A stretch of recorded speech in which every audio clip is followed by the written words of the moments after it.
This is the story of the one. As a lineman, it's his job.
Scribe is how you stop explaining the same thing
The McDonald's snack wrap is back. You brought it.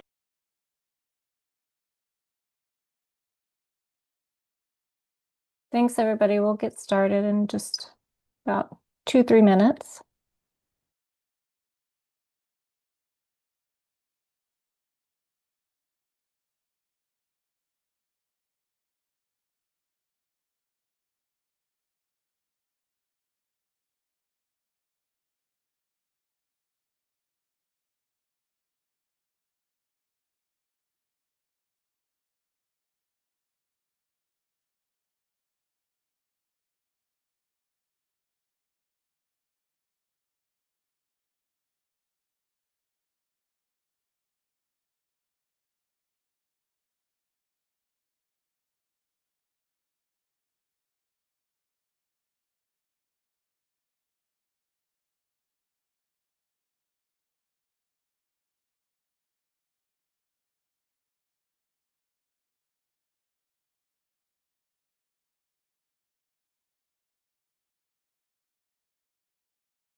Hey, welcome. Thank you all for joining us in our fall 2025 HCOM 340S Topics in Social Movement podcast premiere event.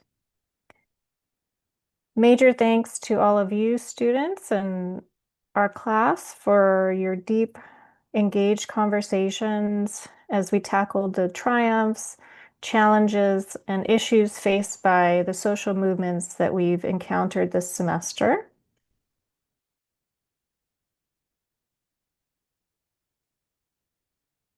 Your work understanding the movements for change is more important now than ever. You all took this critical lens and then interviewed change makers and experts in the community, used those interviews as basis for your podcasts, and now we're sharing these with the public in hopes of informing conversations and thoughts and policy around these areas. I'm excited that we can share these together. And I also wanted to personally thank you all for being so patient as I've dealt with loss this semester. So what we'll do is we'll be going through the slides that I have linked to your podcasts that are now available on YouTube. There's one of the podcasts is private and is not publicly available yet, but we'll be listening to it today. And I'll ask that each group selects one person to give a brief overview of the podcast to set it up as we go along. Okay.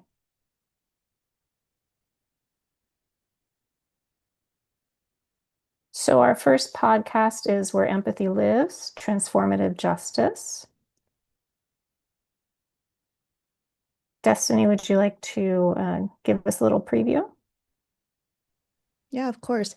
Hi, everyone. My name is Destiny, and my podcast explores transformative justice as an alternative framework to the United States punishment-based criminal legal system. Through an interview with Megan McDrew, founder of the Transformative Justice Center in Monterey, the podcast examines the roots of restorative justice, the emergence of transformative justice, and how this approach addresses both interpersonal harm and the structural conditions that produce mass incarceration. Thank you.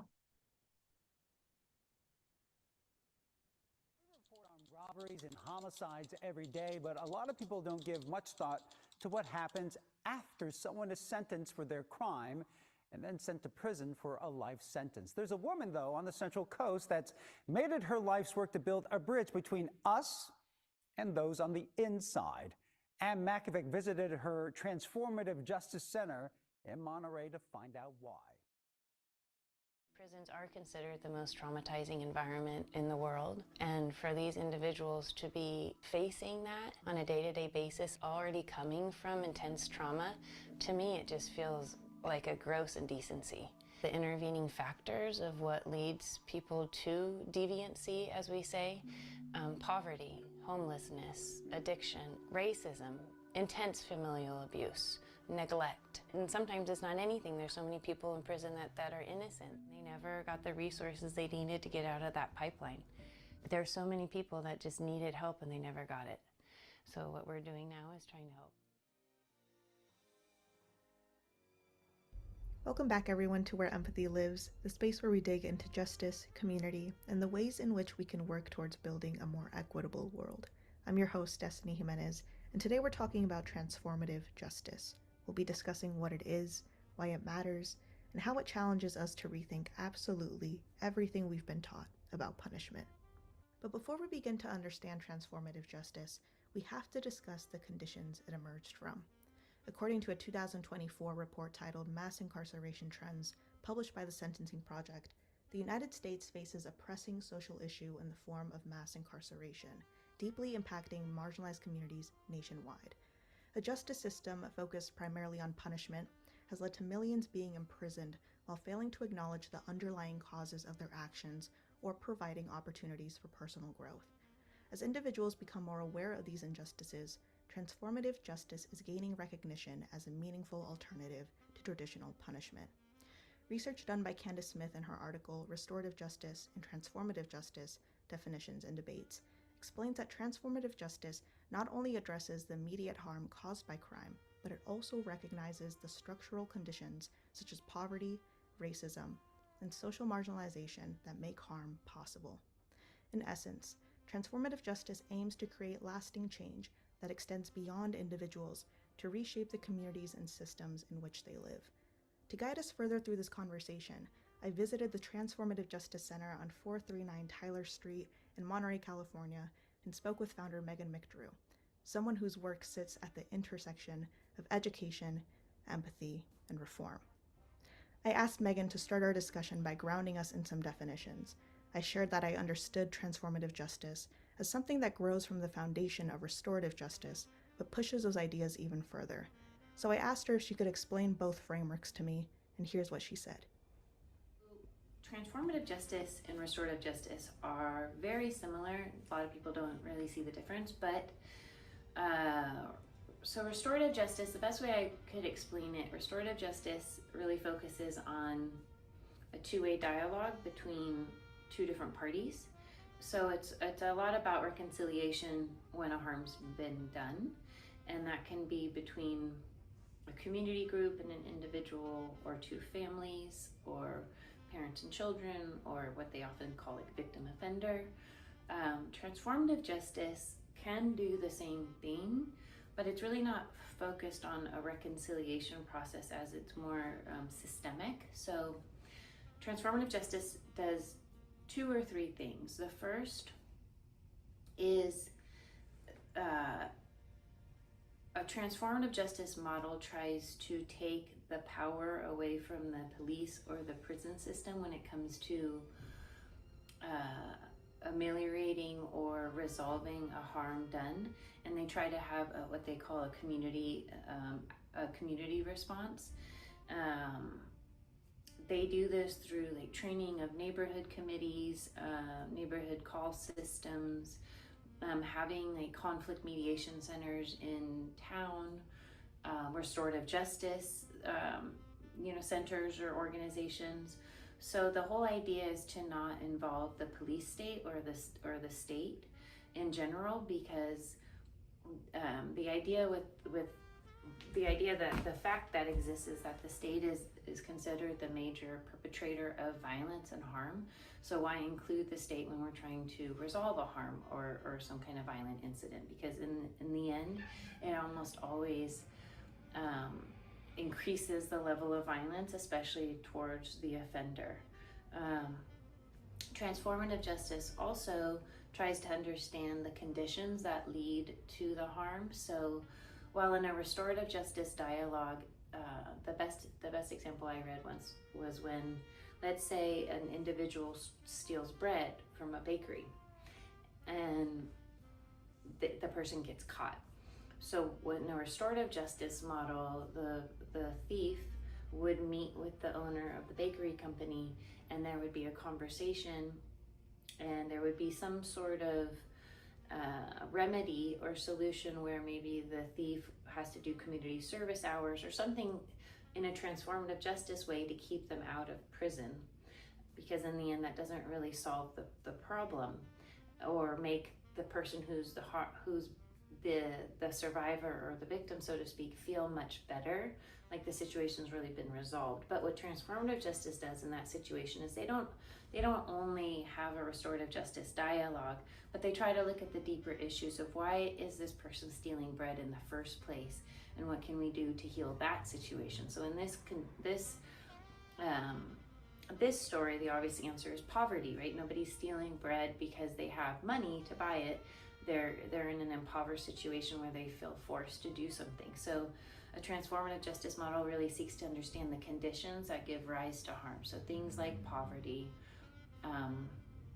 social class stratification, racism, violence in homes, abuse, addiction, the foster care system, homelessness, things like that. And so as social workers or as people that care, about different social problems in society, we're not only trying to make sure there's amends between individual parties, but we're trying to look at the deeper issues that cause those individual issues to arise. After hearing her break down the distinctions between restorative and transformative justice, the conversation moved into something more personal, her own connection to this work, specifically when she first encountered transformative justice and what inspired her to create the center. I first started thinking about just the word transform when I started learning about the prison system, and especially about prison abolition. So of course I taught at UC Santa Cruz for 6 years, and a very famous prison abolitionist named Angela Davis taught there before me, and I've read a number of her books and watched her speeches and follow her. I taught her book in one of my classes called Are Prisons Obsolete?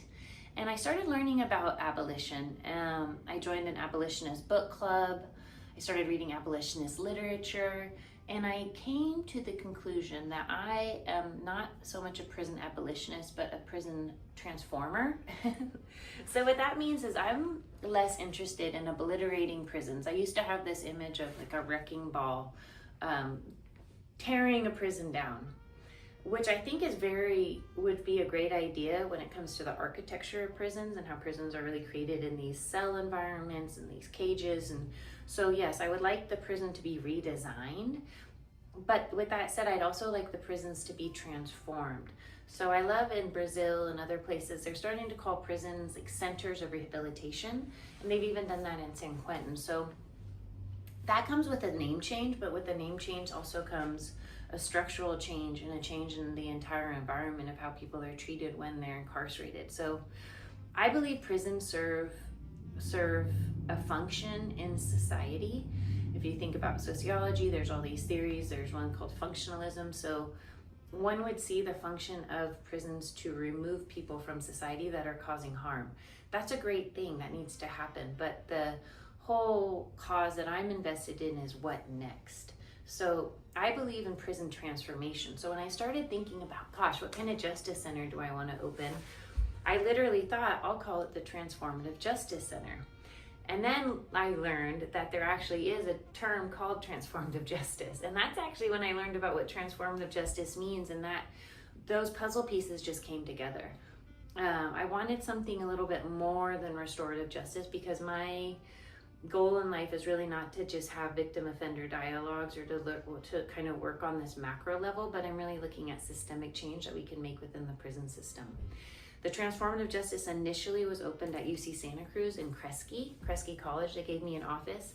And the beautiful thing is, when I walked into that office, there was a little post-it note on the wall, and they said, whoever walks into this office should know it's a magical space. I was in this office for the last 10 years, but before me, it was Angela Davis's office, and it was painted all pink. And the woman before me that was in the office taught transformative justice at UC Santa Cruz for 10 years, and then they hired me to teach that course. So it was all really serendipitous. So that's how the name came to be. And then once I received a grant to expand my services from outside the prison into the community, I decided to start looking for a physical center to lease in Monterey, and that's how I came to 439 Tyler Street. Her story makes it clear that this work has a life of its own, finding the people who are meant to carry it forward, almost as if it was meant to be. One of the most powerful initiatives the center offers is the Empathy in Action Bridge to Redemption program. The program brings students, community members, and incarcerated individuals into the same space, challenging everyone to rethink assumptions about harm and accountability. I asked Megan to explain the goals of the Empathy in Action program and what a typical session involves. The goals of the Empathy in Action program the goal is transformation. So that goes back to the Transformative Justice Center. The whole idea, I believe in life. I mean, beyond to give life meaning, which I do through service and through connection to others and myself and nature, is to grow and transform and to continue to work to become the most kind of godlike versions of ourselves that we can. You know, our divine capability to be kind and loving and generous and selfless to a point. All takes practice, and I believe on both sides of the wall, people need tools, and we need relationships, and we need the environment in which to grow and transform. And much can be done alone through vision quests and meditation and different retreats and things like that. But so much growth happens in community, in classrooms, in families, in friendship circles, and in therapeutic groups like we do in Empathy in Action. So really the overarching goal, I call it an arc of transformation, what happens over the 8 weeks. So that's the format of Empathy in Action. It's an 8-week program that's offered year round, and we start always with a poem or a book excerpt that we use in week one when nobody knows each other. So we use that as kind of a foundation to break the ice and to begin this process of transformation through vulnerability and truth-telling. And then week 2, we move into empathy and what is transformative justice. And we start to try to think about how we've used empathy when we've needed empathy most and when we've lacked it too.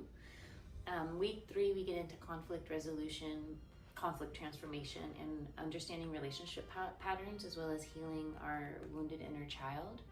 Week 4, we move into trauma. And in juxtaposition of that, we get into resiliency. Week 5, we get into societal inequities. We talk about the school to prison pipeline and also race and racism. Week 6 is really rooted in gender exploration, a little bit of sexuality, but not too much. And then week 7, we finish with love and loss, exploring grief and shame. And week 8, the last week of the program, is always a final performance night and a graduation ceremony where we hold what equates to like a talent show, and everybody celebrates and just enjoys each other's company while having dinner together. With the program laid out, the discussion shifted to the deeper questions at the heart of transformative justice. What happens when society turns its back on those who are incarcerated? I believe when we fail to care about people who are incarcerated, I believe we begin to lose our own humanity and our own sense of care and forgiveness. We live in a state of fear and division and anxiety and perhaps hate, although I believe the root of hate is fear. There are so many misconceptions and misunderstandings about who's in prison and why and their potential for change. And until you actually go inside and you meet people who are incarcerated, or you spend time with people who have been formerly incarcerated, so you get to know prisoners in one form or another, does that shift from fear and anxiety and hate and division and judgment and dehumanization of the other because you've never met them and you have no idea, really begins to shift into this place of, wow, at the very bottom is curiosity, and then from there might come awe, inspiration,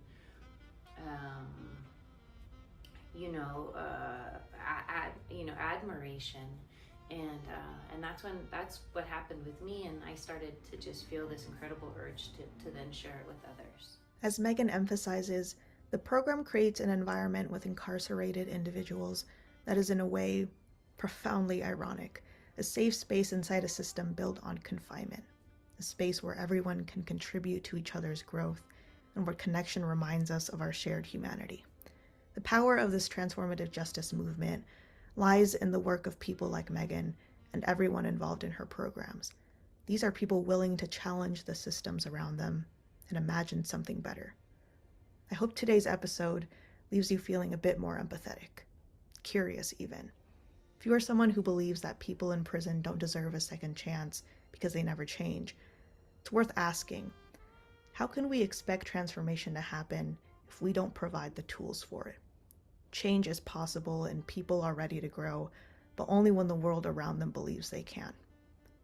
Mia Mingus, in their 2019 article, Transformative Justice, A Brief Description, wisely states, ultimately, transformative justice understands that we have a collective responsibility when it comes to violence, and that no one is born knowing how to rape or torture. These are learned behaviors.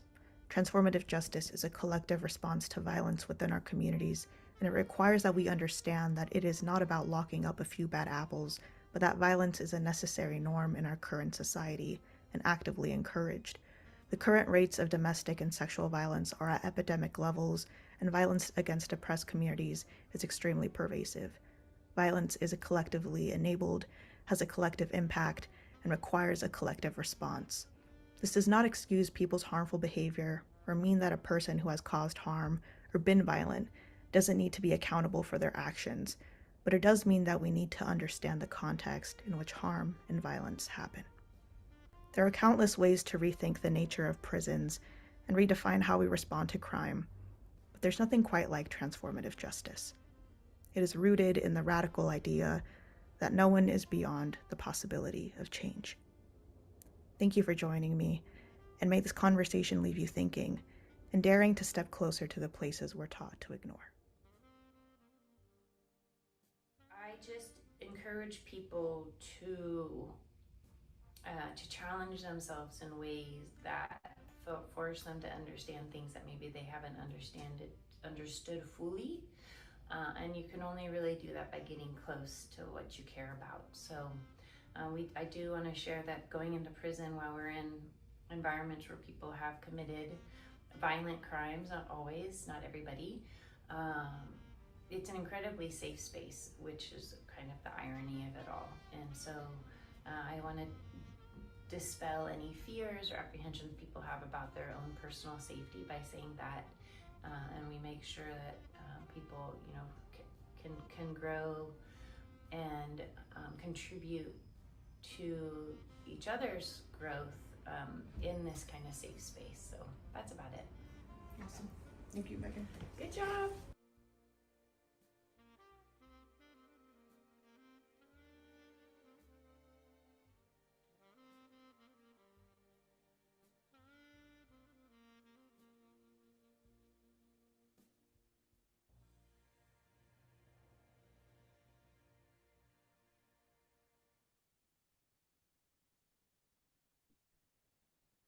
Okay, wonderful work.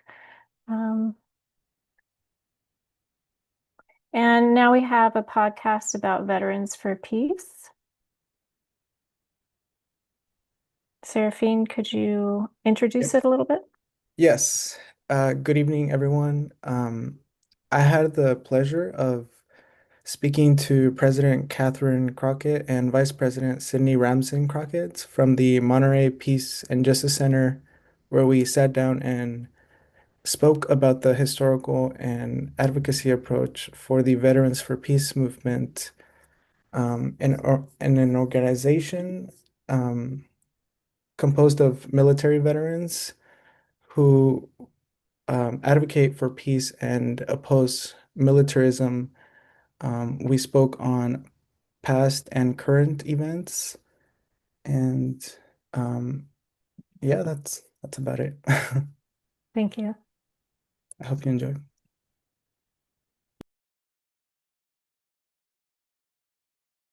So we're here today with Catherine and Sydney here at the Justice Center in Monterey, and I'll allow them to introduce themselves. Catherine, would you like to go first? Sure. Catherine Crockett. I'm board president of the Monterey Peace and Justice Center, and been associated with the Peace Center for about 11 years now.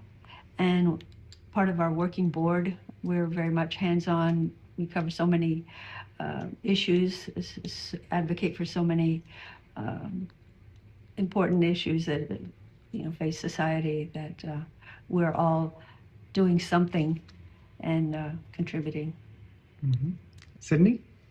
I'm Sydney Ramsden Scott, and I am a member of the board of Monterey Peace and Justice Center, and I'm the co-chair of Peace Coalition of Monterey County, which has been in existence since 1991. And we are a coalition of presently 12 active groups that do all kinds of different peace activities. Awesome. Talking about the topic of peace, we're here specifically to spread awareness to Veterans for Peace movement. Could any one of you share the backstory behind this movement? Well, I'll say that Veterans for Peace, Chapter 46, is part of a national organization. There are chapters in many cities and across the U.S.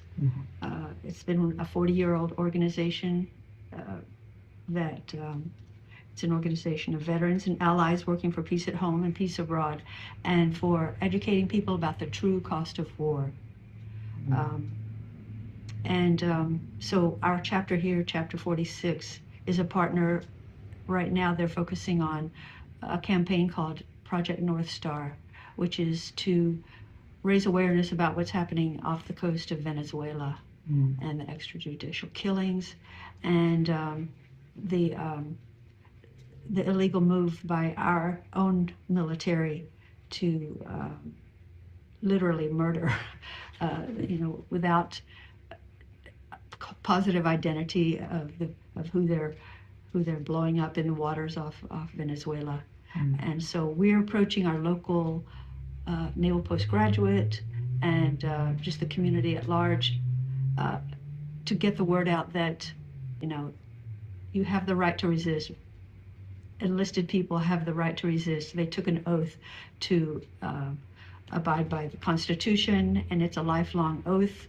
And we see it as an empowering message, a peaceful, nonviolent message and action. So this campaign it's once a month, Thursday? Yes. Okay. So our next one is tomorrow. Oh, really? Tomorrow at 3 o'clock 3 o'clock. at the Sloat Street Gate at the NPS. Okay. And yeah, it's very effective to have people on all four corners, right where the staff and the officers and everybody is leaving.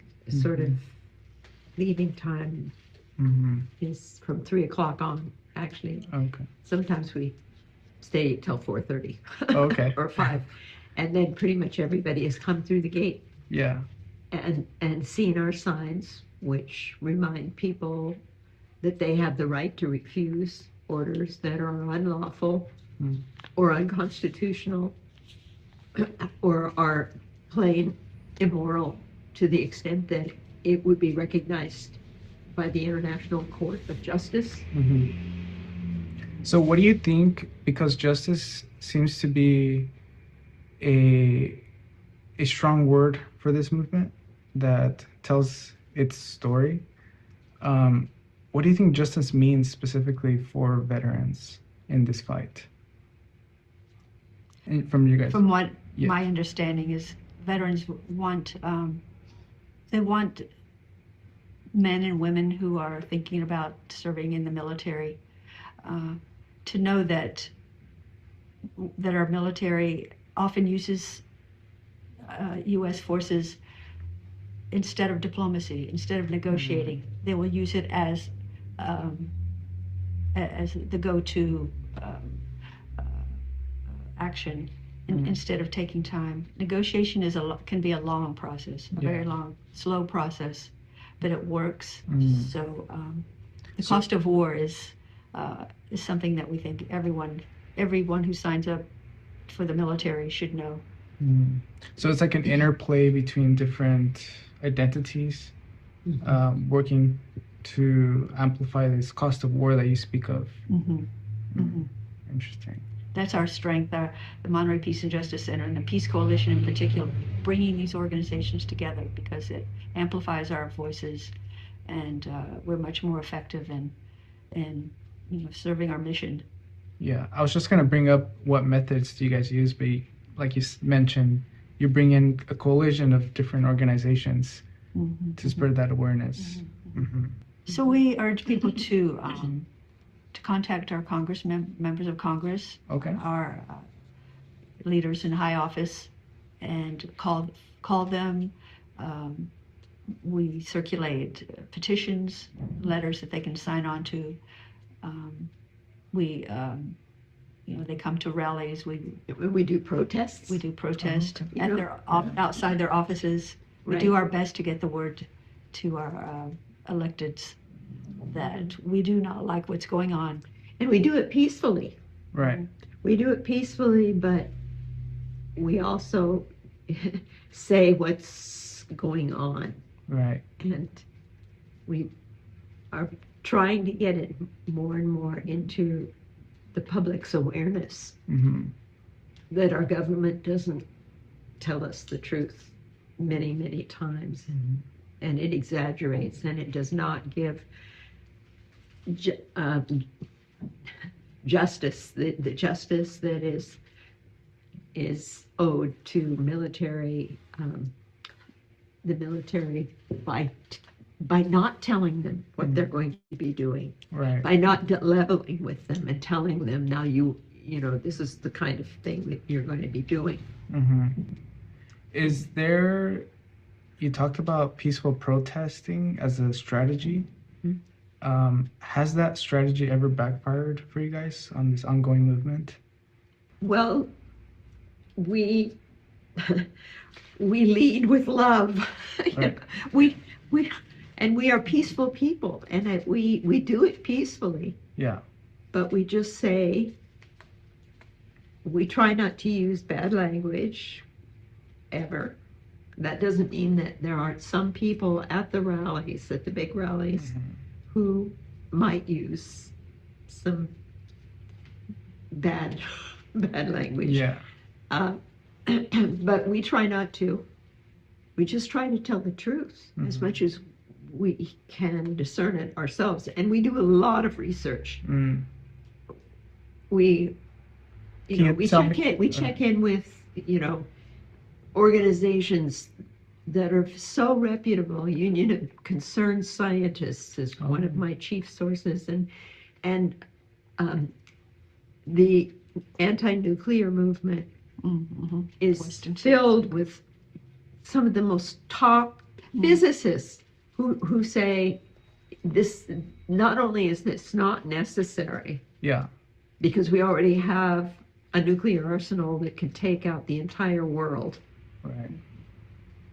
but it's absolutely damaging and dangerous Did you want to add on to? I just want to say we typically meet at Windows on the Bay in Monterey. It's a stretch of grassy, open area. Yeah. It's kind of a people's park. And the police rarely show up because they know us. They know us. that we are a peaceful okay. group of people. Mhm. Even when we have rallies that, exceed, 1,000, 1,000, 9,000. Really? Like this last time, 9,000. Wow. They are peaceful, and the police, they may be there, they may drive by. They sometimes, yeah. Really? They sometimes park right across the street from us, just, there by Lake Elistero, and they just sit there and watch us. Sipping some coffee. Yeah, that's it. Yeah.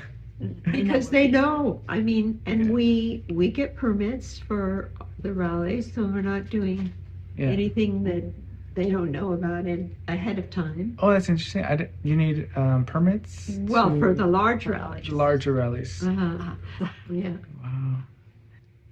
Was there a time in your guys' livelihoods where you guys, I guess, what was like the first encounter with organizing in a social movement or being a part of it? What was that first moment like?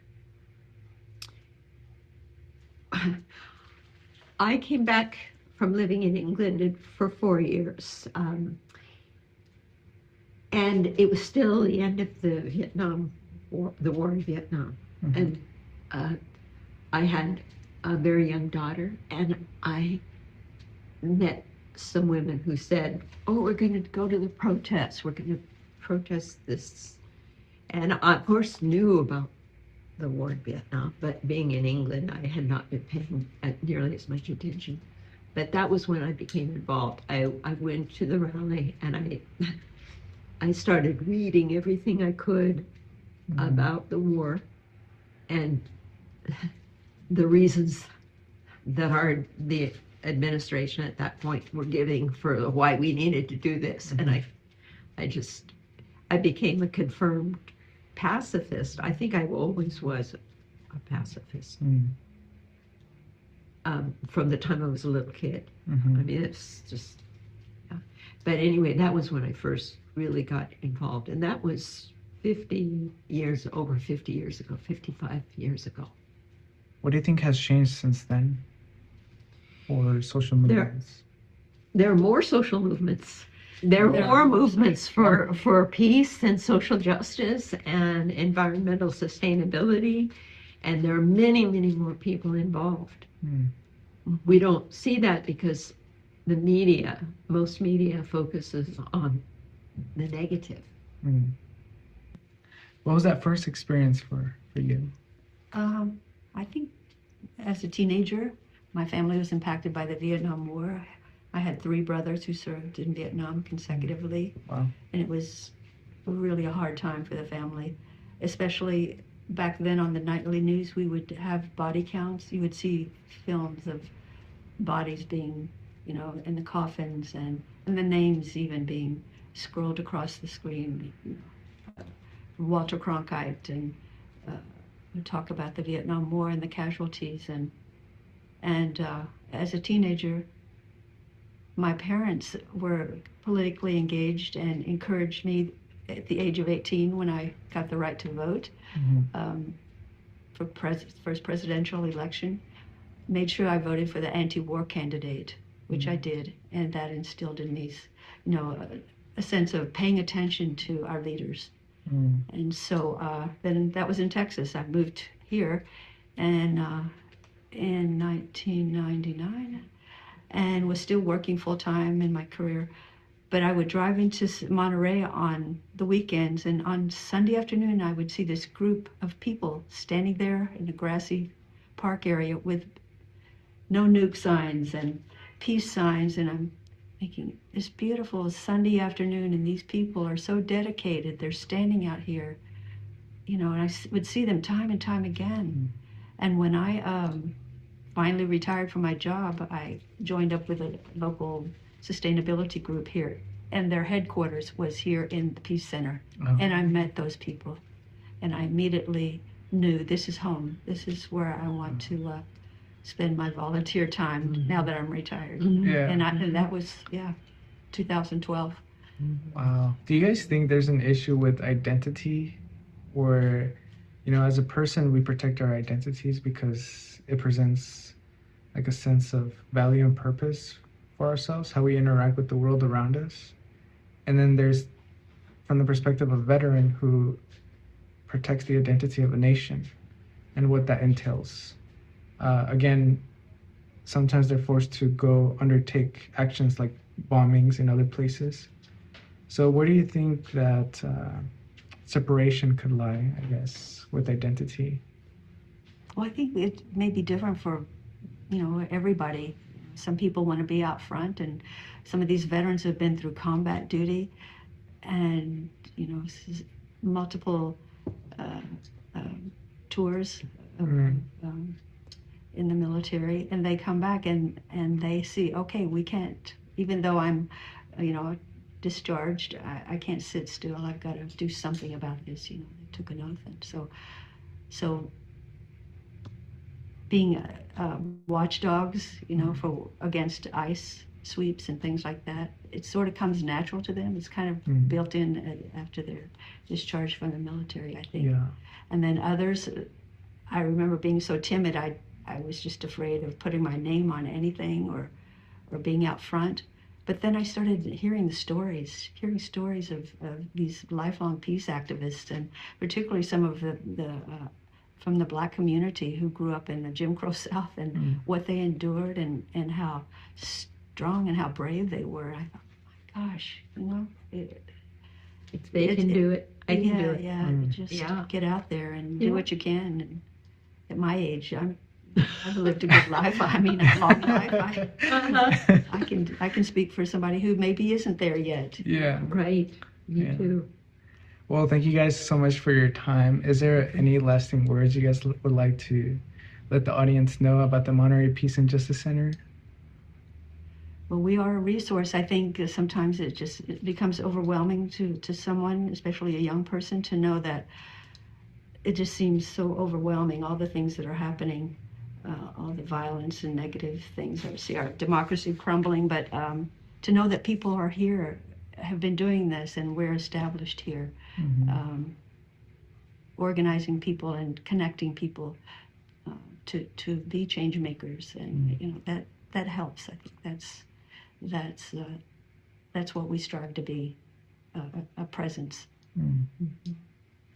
Yeah, and we're the general public loves the fact that we exist. In fact, yesterday I signed us up for the first night parade, the parade on December 31st, and Ellen Martin, the director of that event, that huge event, said, "Oh, we're so glad you guys are a part of." It's just we prize that you're a part of it. And when we march in that parade, which we do almost every single year, the crowd, especially the little kids, they're sitting and they're just everybody is applauding so much. Yeah. And Ellen told me one time, she said, you guys get the most applause of anybody in the parade. And we're not demonstrating any talent either. I mean, they're wonderful taiko drummers. Like a marching there are all band. kinds of marching band. So we're not bringing any talent. We're just marching with our little peace doves and our peace signs, and the crowd goes wild. So, well, that's a good message and ending to this podcast. Thank you for having me, and it's been a pleasure. Thank you for meeting Beautiful. us.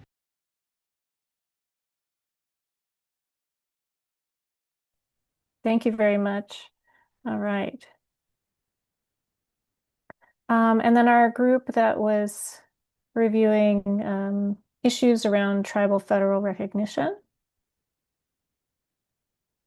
Hi. Yeah. Our podcast is on Indigenous struggles for federal recognition. I was able to interview Dr. Danny Ahuicapatzin Cornejo, a member of the Teguima Opata Nation and an Indigenous activist. He is an ethnic studies professor at Diablo Valley College and helps run the Native American Task Force. He's the lead singer for the Bajo Sound System, a hip hop collective of Latin American artists. He, with his wife, Lil Milagro and Henriquez, run the Mycelium Youth Network in Oakland, California, which trains at-risk youth to be climate activists in everyday life. This podcast will delve into the history, process, and modern examples of tribes striving to be recognized at the federal level with the supplementation of Dr. Cornejo's work. Thank you. Share a bit about your lineage and what being connected to land means to you. Yeah, so I am of the Teguima band of the Opata Nation of the village of Opasuda in Sonora, Mexico. It's the place of ironwood. So I'm indigenous Sonorense on my mother's side.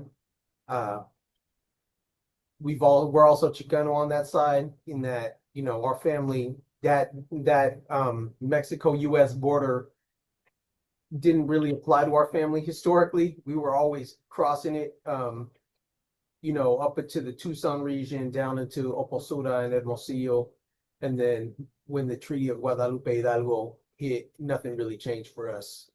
And I do have a profound relationship to that land, which I'll talk about. On my father's side, we're of the Picuncha band of the Mapuche Nation. This is a highly assimilated band that's in the kind of northern reaches of the traditional Mapuche territory. And I do have relationship to that land as well. My grandfather is from a village called Lolol, which is a place of freshwater shrimp. And then my grandmother is from a village called Yumbel, which is the place of the dawn. And that's in the Biobío region, in the Mapuche territory. My name is Flavio Cuevas. My name is Abraham Allison. My name is Emily Ramirez. And we will be doing our podcast on Indigenous struggles for federal recognition. Have you ever wondered why certain tribes are offered more benefits than others? Have you ever wondered why certain tribes are allowed casinos on their own land? Have you ever wondered why certain tribes are more impoverished than other tribes? These are questions that all tie in to the dilemma, the very real issue of being federally recognized or not in this country that affects Native American tribes all across the country.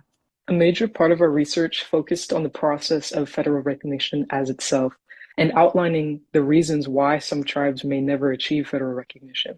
Federal recognition, state recognition, sometimes even at the city level, you have recognition, and then you have a whole slew of people who are just not recognized or non-enrolled or have been unenrolled. And so that's where you get elements of lateral violence within indigenous communities. You know, you can look at the Dry Creek Pomo, for instance, who were unenrolling people mainly because of casino profits, right? And it's like, oh, you shouldn't be part of this money pie. Then you can look at the Shumash, who they took that federal recognition and they used it differently. They said, we're going to create a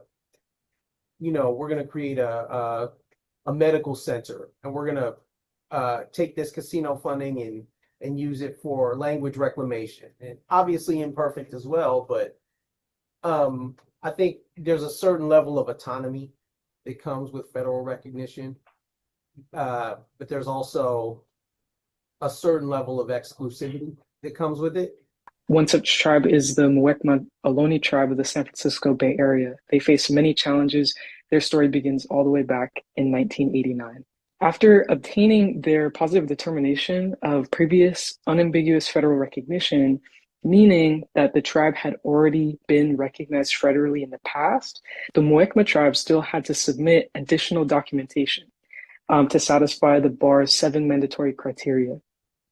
All of these things in conjunction basically mean that they needed an assortment of records, genealogical records, archaeological records, records of their land ownership, proving their people's existence on that land. Almost 2 years later, the resulting submission of several hundred pages of additional documentation, Deborah Maddox, the division chief of tribal operations, issued a letter to the tribes stating that a review of the Muwekma submission shows that there is sufficient evidence to review the petition on all of the 7 mandatory criteria. The Bureau of Indian Affairs is placing the Muwekma petition on the ready for active consideration lists as of March 26, 1998. Despite this, they had been denied their recognition, and a fierce legal battle ensued. To this day, the tribe still does not have the federal recognition status that its people sought to claim. And so these barriers placed by the government for tribes to achieve federal recognition are a big reason why some tribes will be staying on the wait list for generations. Tribes are required to submit multiple rounds of documentation to the Department of Interior, Bureau of Indian Affairs, in order to get their petition further and to be seen by courts and eventually be approved by Congress. So why is federal recognition so important? Well, federal recognition allows tribes access to crucial federal funding for services like healthcare, education, housing, economic development, and certain grants to legal standing, in addition to managing land, resources, and exercising their sovereign rights. That can include establishing courts and law enforcement agencies within their land. For example, the Pamunkey Indian tribe in Virginia, which received federal recognition in 2016 after a 35-year struggle, had finally been able to pursue economic development opportunities and strengthen its cultural heritage within its land. Like the process of becoming federally recognized is incredibly time consuming and it's incredibly costly. The Yoeme, the Pasco Yaqui, if I'm not mistaken, down in Arizona, they just received federal recognition in like 1970 something, despite, being there, inhabiting that area, since time immemorial. And so it's more expensive and it takes a lot longer. You have to prove continual habitation in a particular area, and you also have to prove like continual kind of indigeneity and continual indigenous practices or language or whatever. And so how then do you prove that if you have been permanently displaced? If your land has been stolen, how can you prove, and you've been displaced off that land, how do you then prove, continual inhabitation? If you've been thrown into residential schools or assimilated or Americanized in other ways, and you've had to leave your language or traditions behind in order to survive, how then do you prove that? And so that's the rub with that's the very difficult aspect of federal recognition that's not commonly understood. As Abraham listed before, the Act essentially talks about the application process, which is complex and lengthy and very costly, and includes providing extensive historical and genealogical documentation that many tribes don't possess, which makes recognition close to impossible. These struggles are deeply rooted in the U.S.'s long history of mistreatment towards Indigenous people, including attempted genocide, land disposition, and forced assimilation. The history behind why Indigenous tribes struggle to receive federal recognition in the United States reveals generational struggles stemming from inconsistent legal standards and systemic discrimination. This makes the process not just a legal challenge, but also a reflection of centuries-long governmental control over Indigenous identity and sovereignty. Starting with the Trail of Tears and continuing into the present, where journalists have identified 2 million acres of Indigenous land scheduled for the construction of federal prisons, Indigenous people have consistently had their ancestral homelands taken by either force or fraud. In the early 19th century, the US government deceived numerous tribes into signing more than 40 treaties, ceding their land to the United States. These indigenous tribes were forcibly displaced due to the US government looking to hold more land westward and decided that moving indigenous people more inland would allow them to have more land settlement over Europe, thus creating what the US government believed to be an agreement, air quotations, agreement, that indigenous lands no longer belong to their respective tribes, despite the fact that most of these treaties were signed by a small minority of tribal members. Ultimately, this caused all indigenous tribes involved to sever their ties to their ancestral land and limited their ability to control their own resources, constricting their ability to grow their economy and future developments. This caused numerous environmental and economic disparities, which left many vulnerable to harsh conditions they had no experience in, essentially forcing them to occupy these lands due to the fact that most reservations are still there to this day. Now, in the terms of genocide, a notable one was brought on by the California Gold Rush, which caused the California Massacre of the 1980s to the 1960s. The governor of California at the time, Peter Burnett, proposed a genocidal order against indigenous peoples, which influenced calls for extermination of the indigenous population in the state. This triggered a monetary incentive for the body parts of indigenous peoples. A skull or scalp at the time was worth $5, and just to put into perspective, the daily average wage was 25 cents. The indigenous population in California dropped from 150,000 in 1846 to just 30,000 in 1873. So just within 30 years, it dropped almost 120,000. So many died due to these atrocities. Countless tribes lost vital members of their communities. Indigenous women were forcibly sterilized. Women and children were beheaded and paraded through the streets. Naturally, this caused a significant issue with locating vital genealogical and historical documentation that is required by the federal government's recognition process, because most of it was lost or incidents were never documented. The forced assimilation of Native children started with the Dawes Act of 1887, or also known as the General Allotment Act, which made it possible for the U.S. government to break up reservations and form individual plots in an effort to assimilate indigenous people into mainstream society. Hundreds of thousands of indigenous children were taken from their lands and removed from their families in order to attend these government-run boarding schools or placed in adoptive non-indigenous families. These children experienced horrific atrocities. Many were tortured, starved, and forced into sexual or exploitive labor. These schools punished the children for speaking their native languages and practicing their cultures in an effort to traumatize them into assimilation. Many children, unfortunately, did not leave these schools alive or at all. Cemeteries were actually placed on the school grounds, both marked and unmarked. To this day, there are still unmarked graves in various places along the United States and in Canada. The ideological goal of assimilation was to essentially kill the Indian and save the man. The systemic erasure of indigenous culture, language, and identity severed vital ties to ancestry and community.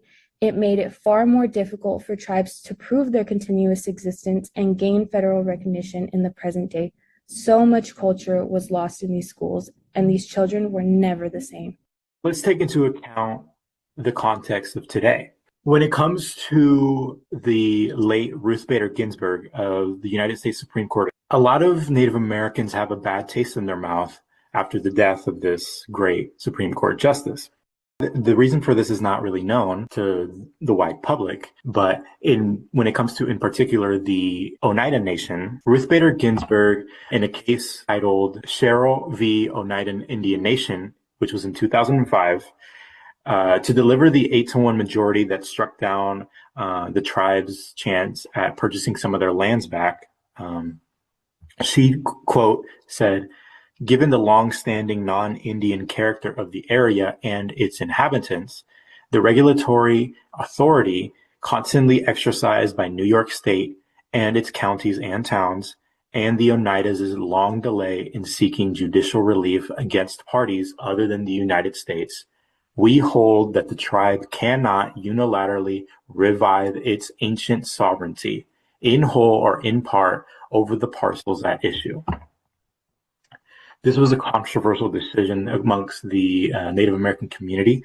It is one that came across as very hypocritical when it comes to the ancient sovereignty, quote unquote, of Native land by Native peoples. When it comes to a tribe such as the Lumbee in North Carolina, this is also a point of controversy in the Native American community. The Lumbee are a tribe of people who genealogically and historically very mixed. They themselves had laid many false claims to certain genealogical and historically land in the upper area of North Carolina. There's a few dynamics that I think are important to talk about here. One is when you talk about southeastern nations, specifically Cherokee, Choctaw, Muskogee, Lumbee, etc. They're not stereotypically they're not stereotypically what you would picture phenotypically for indigenous people. They'll have the brown folks with the black hair, but they'll also have black folks. They'll also, or phenotypically like black folks and phenotypically white folks who either may or may claim to have some indigenous heritage. So I don't want to take away anybody's indigenous heritage. I'm not trying to do that, but we are in a very particular white supremacist project happening now. So within that context, I could see him, meeting with a more phenotypically white indigenous person and be more willing to federally recognize them. Then the other kind of dangerous aspect of this is, in my view, to me, this sets a dangerous precedent for indigenous people in general, in that, well, if we suck up to Trump, we can get our federal recognition. If we could kiss his ass and take part in his authoritarian regime, they take part in his fascistic aligned projects, his white supremacist projects, then we are more likely to get federally recognized.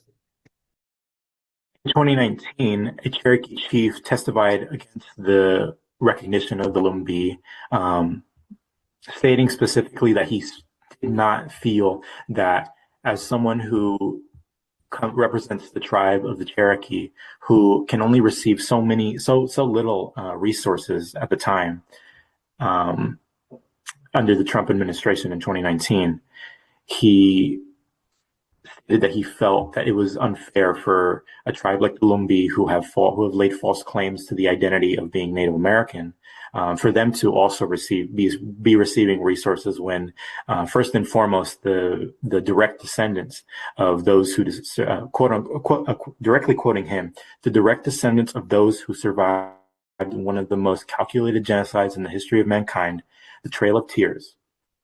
He felt that this group laying false claim to the identity of being Native American was unfair and unjust, historically and presently. And this is a point of controversy because, as of late, due to the Lumbee tribe's adamant support for Donald Trump signed a bill in order to make it much easier for the Lumbee tribe to be federally recognized. This caused much concern for Native tribes because it showed a trend of Trump only supporting people who wear red hats or who are on social media advocating for him and voting for him. It is a kind of bias that shows a lack of moral character in the presidency, especially when Native people are at times last in line in Trump's rhetoric. My biggest takeaway from looking at the modern examples of the indigenous struggles for federal recognition was that this is too large of an issue to go unnoticed and to go to go without discussion. I feel that Native people should not have to result to infighting, such as with the example of the Lumbee. I feel like Native people should not be seen as the lesser and at the back of the Supreme Court justices' minds. I feel that it's completely unfair, given the history and the genocide that occurred in this country, as Emily outlined in her historical context. I really enjoyed, as someone who's Native myself, being able to use this topic in order to learn more about the Northern Native American people and their struggle for the smallest thing, which is just to be acknowledged. Through my research, I was so shocked to see how arduous the entire process is for federal recognition. And I can see why so many tribes have waited to receive their decision, whether or not they've been approved or denied. And it's a very sad thing to me. I think that the mix of Native peoples across this continent is so vast that if they do have the knowledge of their ancestry and want to organize and become federally recognized, I think that in some ways getting genealogical records is valid, but then in other ways, having the money and the legal power to go through the courts, not everyone has that. And so I really hope that tribes that are currently petitioning and they have all of the best intentions and their members are so dedicated to their people and their cause and their culture, I hope that they can receive comfort and receive that recognition that they're fighting so fiercely for. If you're ever working with indigenous communities, humility is first and foremost. And part of that humility is, really talking to people and like indigenous leadership is key. You never go up into an indigenous community and tell people what to do or how to do. You see what's happening, you see how you can support, you humbly request to be able to support, and then you show up and you do the work. And if you're not prepared to show up and do the work, you shouldn't be going to indigenous communities, period. It's like that accountability and reciprocity is incredibly real. And so like actions speak and talk is cheap when it comes to supporting people with federal recognition. This is really more of like a legal realm. So federal recognition is more like if you are a legal scholar, then you can really support in this process because there's a lot of bureaucracy, a lot of paperwork. In my own community, I don't do the federal recognition work. I do the cultural preservation work because I don't want to do the federal recognition work. It's not my strength. I'm not a legal scholar. That's what I would say about that. Yeah, I really enjoyed that. Flavio pointed out that politicians have a tendency to only care about federal indigenous recognition when it directly benefits them. And I think that is something that really needs to be talked about more. I also really enjoyed how Abraham spoke a lot about how essentially like it is very costly and very lengthy, and about how it is essentially like just a very tough process, and why these tribes essentially choose to wait so long to do it, or not even that they wait so long, but rather it takes so long to even get the proper documentation to begin the process. But what I think really we should all maybe leave this with, is that this community is such a resilient community. I mean, they started this country and they will be here, till the very end of time. Nothing is going to ever stop them from continuing just their traditions and continuing to live the way that they live. And I think that that's beautiful. That concludes our podcast. Thank you so much. Thank you. Okay, and then our group that's examining restorative justice.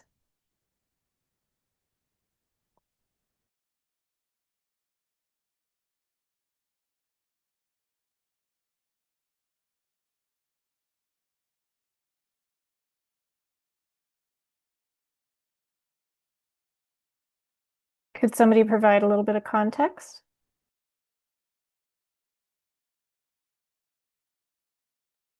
Yeah, I can. So we did our podcast on restorative justice. We got to interview someone working in the restorative judge. I think it was the Transformative Justice Center of Monterey, like we saw in the first podcast. But we got to interview him, ask some great questions, and yeah, I hope you enjoy our podcast.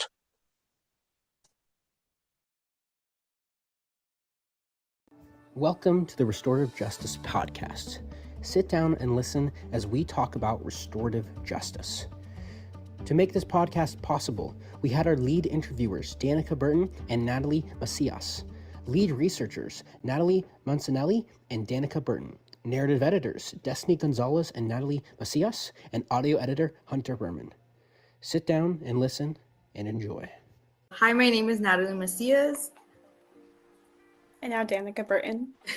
Today is December 7, 2025, and we will be doing a podcast on restorative justice and conducting an interview with Megan McDrew, the founder and executive director from Transformative Justice Center here in Monterey County, discussing restorative justice and its background and following up with some questions.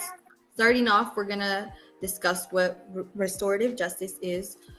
It is a form of justice that allows parties who have committed a crime to have an opportunity to make progress and deal with the consequences of their actions. Before we begin asking interview questions, thank you for joining us, Megan, today. Let's start off by getting to know you a little bit and how you got into restorative justice. All right, well, thank you for having me. It's a pleasure to be here. I have been doing this work inside prisons for about 12 years. Prior to starting as a volunteer, just like I bring in volunteers now through Empathy in Action, I was studying sociology as a graduate student at Humboldt State. And just studying sociology itself led to an interest in criminology, and we call it criminogenic background, so what leads people to commit crimes. And in sociology, you learn a lot about the antisocial behavioral conditions, which might be more of a psychological lens, but also the social conditions that lead people to crime or deviancy or antisocial behavior. So just learning about that, and then just having kind of a natural curiosity about what prison's like, what are people in prison like. I grew up in the 80s and early 90s when we had a lot of shows that really demonized people that were incarcerated, made them seem really scary and wild and unhinged and ultimately unchangeable. And I knew deep down through kind of an inherent knowing that everybody's capable of change, ideally positive change, when in the right environment and given the right tools. I studied under Philip Zimbardo. Zimbardo wrote the Stanford Prison Experiment, he conducted the Stanford Prison Experiment and then wrote a book called The Lucifer Effect. I think the subtitle was What Makes Good People Do Evil Things. And his foundation is the idea, he calls himself a situationist, which I would kind of call myself that title too, like if I was to call myself anything. And the idea that it's not so much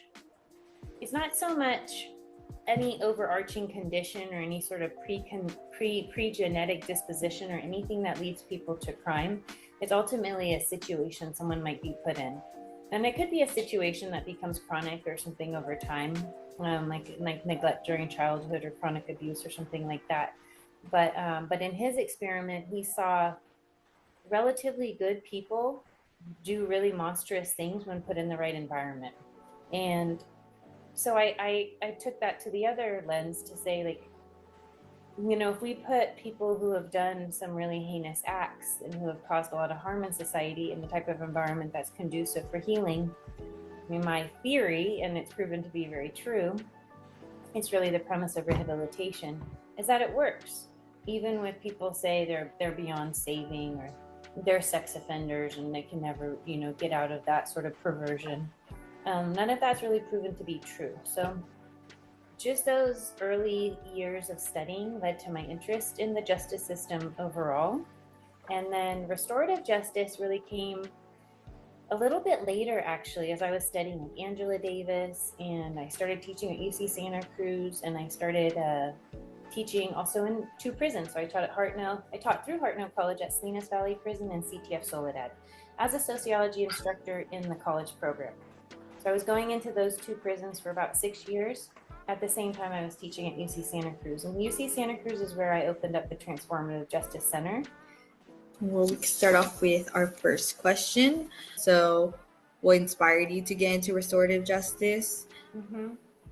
Oh, yeah, really just that. Both my academic background and then going into prison and seeing how much a model of rehabilitation and restoration is so much more effective financially, spiritually, fundamentally. It's much more effective in all the different ways. Really, I'm trying to think of all the different ways, but yeah, just seeing that it just makes so much more sense than having what we call a retributive justice system, or one that's rooted in vengeance and in punishment. Restorative justice, some of the key tenets are communication, understanding, healing, community involvement. So having all those pieces come together to create something that's really rooted in healing and change and transformation was definitely attractive to me, because the other system just never felt right. And just looking at the numbers of how much it costs, both financially, like economically, but also the cost to human lives and to families and to society and communities at large, it just didn't really make that much sense. Did you think, like, when you were a little kid that this would be what you were doing, or no? I always knew I would be doing some kind of service, because I just grew up being a humanitarian, caring about the suffering of others in a very deep way, whether it be animals or children or unhoused. That was just how I was raised. But prisoners, I didn't know. No, I didn't know. No, it was pretty fascinating to hear. Thank you. What does restorative justice mean to you? So restorative justice is most commonly referred to as a dialogue between 2 parties where there's been some kind of harm done. So it's a switching of the types of questions that are answered when a harm's been done, when we look at a retributive or punitive justice system, to one that's restorative. Then it's going on. So the questions are rooted around, like, what happened, not only what happened in the incident, but what happened mainly to the offender to cause the person to do that. What's going on in your life? What? Maybe check. How can we come to a solution that's healing to both parties and ultimately healing to the community at large, or the other concentric circles that might be affected by this incident? So restorative justice is a justice system that actually kind of tries to deviate away from the prisons. It tries to keep juveniles out of prisons, it tries to keep people out of prison that don't really need to be there, and it tries to heal a situation really through communication. What is the role of community in restorative justice? The role that I've seen is really to volunteer. So I know a number of people who have volunteered to do what they call VOG training, victim offender dialogue. RJP, the Restorative Justice Partners that you talked about earlier, they're located in Marina. I've done their restorative justice training in conflict mediation, and they and many other organizations really do rely on volunteers to facilitate these dialogues. So the community to be on board, to want to volunteer, that's pretty hands-on. That's probably the most, I guess that would be the most face-to-face, urgent way someone can be involved with the restorative justice movement. But in other ways, it might boil down to the way you just interact with your day-to-day life and the way you interact with your day-to-day conflicts. And if you have a family, it might be how you punish, so to speak, your children, which I think a better word in restorative justice is really looking at consequences. So utilizing the skills that you learn through restorative justice practices, through reading about what restorative justice is, or maybe going to a training, watching videos, what you will, and then applying that in your own life. That's how we can all be part of this as a community on a very individual level. So again, in our own conflicts, whether it be with our friends or family or children are usually the ones, or boyfriends, partners are usually the ones that we have the most conflict with. And then extending that when you, if there happens to be a harm done to you, or, if you've done a harm to someone else, the idea would be to not resort to the easy way out, which is our justice system, punitive nature, but to think, how can I resolve this conflict in a way that really focuses on healing of both parties and understanding, and not just this quick, punitive action, like I want someone to suffer, someone has to pay. So to get curious, if you are hurt by someone, to start thinking like, wow, I wonder what led them to do that. And I wonder if there's a way I could reevaluate the situation and look at it at a different lens that might end up making me even feel better about it. What are the benefits of using restorative justice? So really, as I mentioned before, I'd say the cost benefit, and definitely economically, it's cheaper to keep someone out of incarceration than it is to deal with a situation by keeping them out of the prison system and all the taxpayer money that goes to that.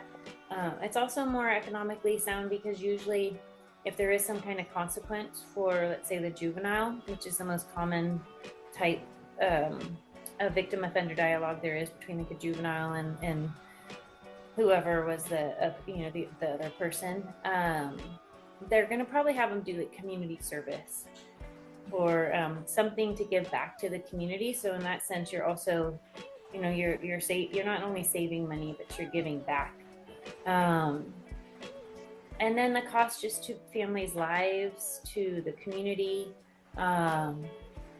There's just so much more healing and there's so much more understanding that goes into restorative justice dialogues than it is when you just incarcerate someone or lock them away.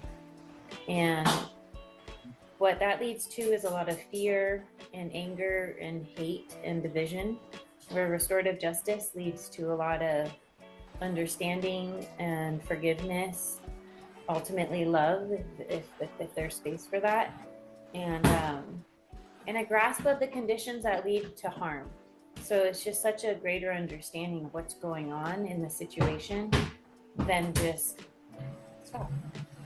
this person, so-and-so did this and they deserve to be punished. Such a deeper dive. So understanding is key. Building that empathy is key.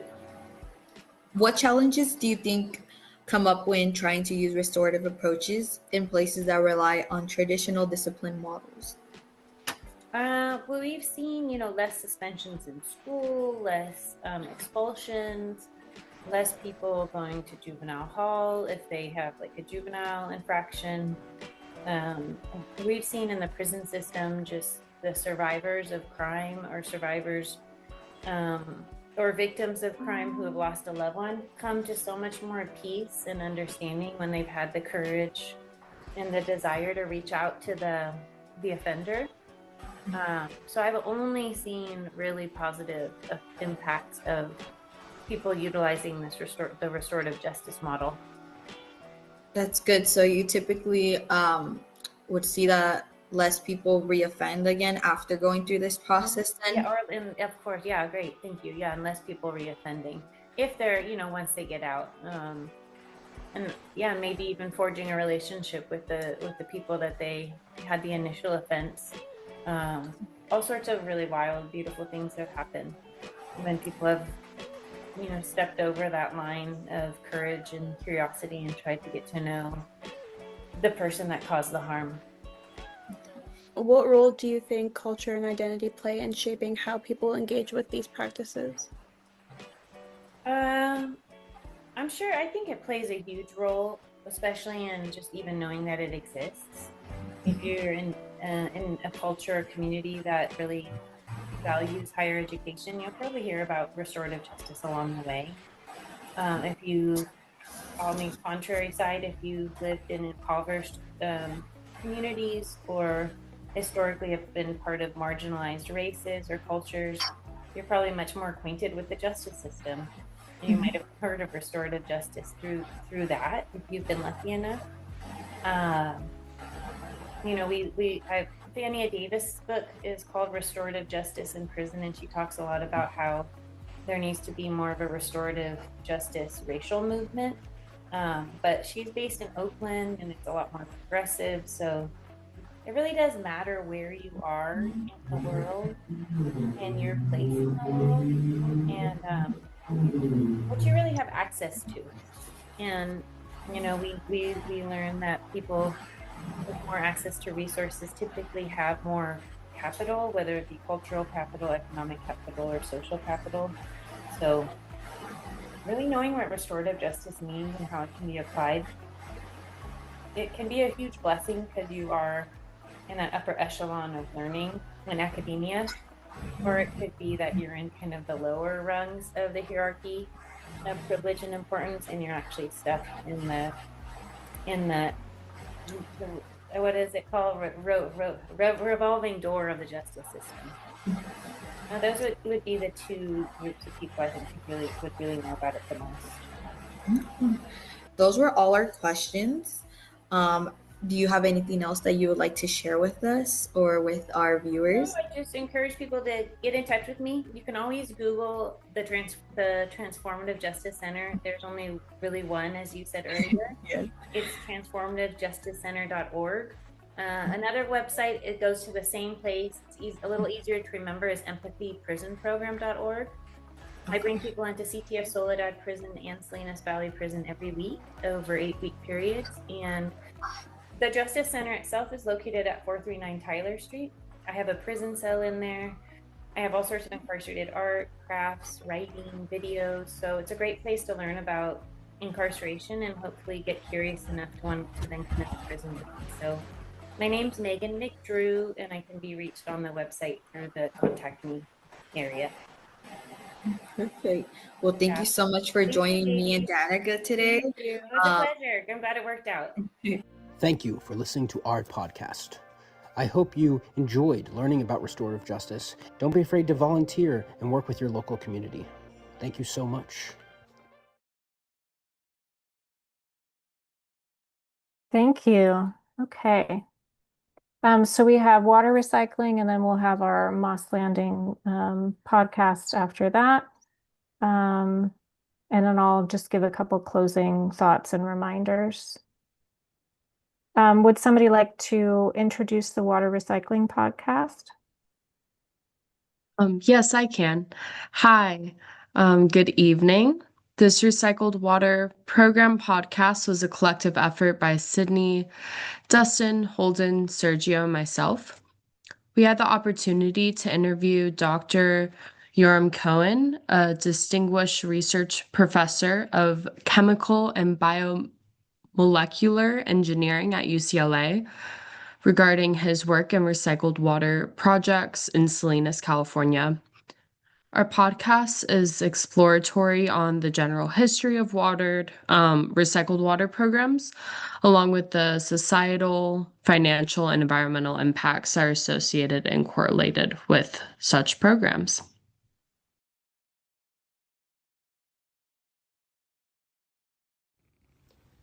The story behind recycled water programs. Where did it all start? Today, clean water is a luxury that is taken for granted as it is a readily accessible resource that does not take much forethought, something that just seems to be there.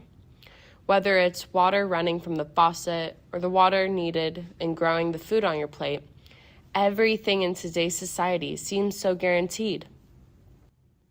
However, lying behind all these conveniences and luxuries is a long history of environmental activism, social movements, governmental action, and complex water treatment plants. This combination has allowed the clean water we see today to be possible. So, in today's podcast, we're taking a closer look at how all of this came to be, the still present obstacles with recycled water programs, along with the potential and implemented solutions to clean this contaminated water. In order to do this, we have to rewind all the way back to 1948, when the United States passed the Federal Water Pollution Control Act. It was one of the first major federal laws specified for water cleanup efforts.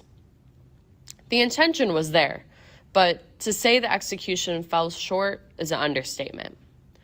The law said that the federal government could interject in handling interstate water pollution only under the condition that the state of pollution origin gave permission. This limitation created quite a paradox, resulting in action staying in limbo and nothing really getting done. Varying amendments came along in attempts to tighten things up, but still, the cleanup efforts were too slow. This was inspiring to people's frustrations. Moving in our timeline to the year of 1969, tragedy repeatedly struck in the form of natural disasters and crisis as the result of the federal government's neglect in water cleanup efforts. One incident that is known famously is the Cuyahoga River Fire in Cleveland, Ohio of 1969. The river was heavily polluted with oil saturating the surface. As a train passed by on the rails above, sparks flew from it, igniting the river below. The fire, it grew to about 5 building stories high, catching the attention of the media. The national news attention and the fire became a powerful symbol of environmental pollution and the severity it has become. The fire sparked a greater need for change. On April 22nd of 1970, the first Earth Day social movement took place. Senator Representative Gaylord Nelson from Wisconsin, a Democratic environmentalist, was inspired by the anti-war movement to create a similar grassroots movement to provoke environmental protection. With this, he organized a national teach-in for environmental issues. This was not just a handful of activists. This was 20 million people across the country flooding into the streets. In Denver, Colorado, high schoolers ditched their cars and hiked their way up to the state capitol to show that there's another way to get around. Others collected trash to clean neighborhoods and protested air and water pollution. All around the country, marched through poorer communities to highlight environmental injustices. The reality that low-income and minority communities often suffer the most from pollution. A similar reality that we still see today. For small communities and disadvantaged communities. And we had a small project where we went around and actually visited various communities to understand what their issues were, what their problems were.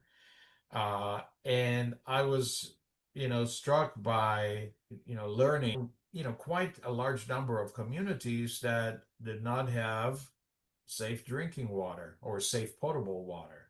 And I was shocked because you would expect that to be in, underdeveloped countries, right? And this was only 3 hours to 4 hour drive away from UCLA. In Washington, D.C., thousands of people participated in peaceful protest. The message was loud and clear. The public was fed up watching the government ignore the environment. Enough was enough. The social movement was a success. The government heard and listened. That year, on October 3rd, President Nixon created the Environmental Protection Agency of the United States. Understanding that chemical contaminants and their impact, we must look at it from an overall, perspective. Because up to that point, we had Clean Water Act, we had Clean Air Act, and the clean water, folks didn't worry about what happens in soil or what happens in air. The clean air people, were not really as involved in what happens in water. But now we realize that that's, was not the way to do it. He appointed William Ruckelshaw, the Assistant Attorney General of the Civil Division, to be lead.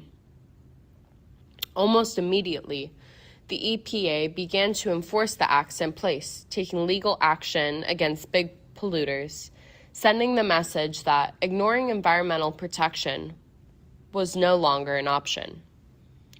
Regulations must be implemented or there would be legal consequences.